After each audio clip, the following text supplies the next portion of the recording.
We just arrived here on Redbud Drive. We're on the hilly western side of the city of Redding, and you can see behind me here some of the homes that were lost overnight. I just talked to some of the CAL FIRE firefighters who've been out here during that firestorm that swept through the western half of the city. One firefighter, he's been with CAL FIRE for 16 years now, tells me he has never seen an incident like they saw last night.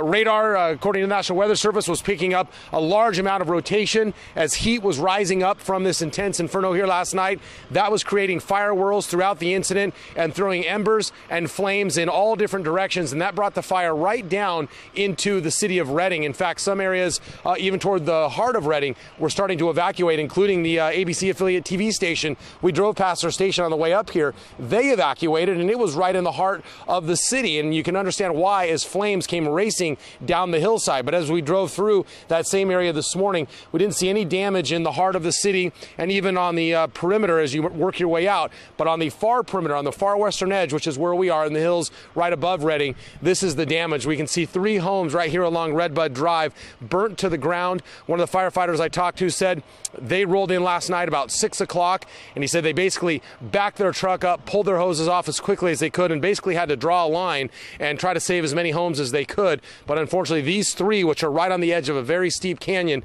didn't have much of a chance as the fire came racing up the slope, not only driven by the terrain coming uphill, but also the winds that drove those flames into this neighborhood here. So right now the crew's making sure that this fire doesn't spread to any of the other homes here. You can see where that engine is parked right there. That is basically where they drew the line. The homes beyond there are okay, but unfortunately, again, these ones that are right on the canyon rim burnt to the ground. And you can see here some of the areas that are still smoldering. We can hear the whooping sound of gas lines that are still burning here this morning. And so again, that's all stuff they'll be taken care of. You simply can't secure all those utilities this early in the fight. Just have to try to make sure you can protect what is still standing, and that's where they're at right now. The fire right now over 28,000 acres.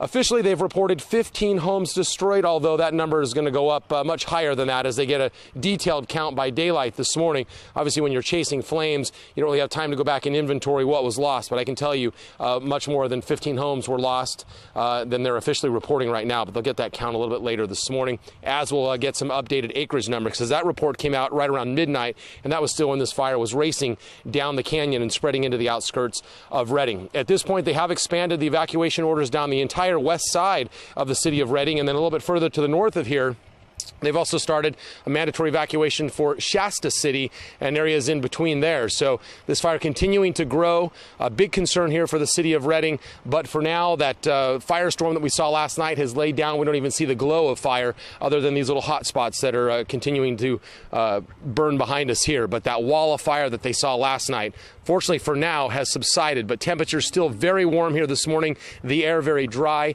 And that could lend itself to, again, intense fire conditions later in the day once things start to heat back up. Live here in Redding, I'm Brian Hickey, KCRA 3 News. The timing on it, Brian, when this stuff happens overnight, it just so complicates it for these people who have to get out quickly and for the crews that are going in.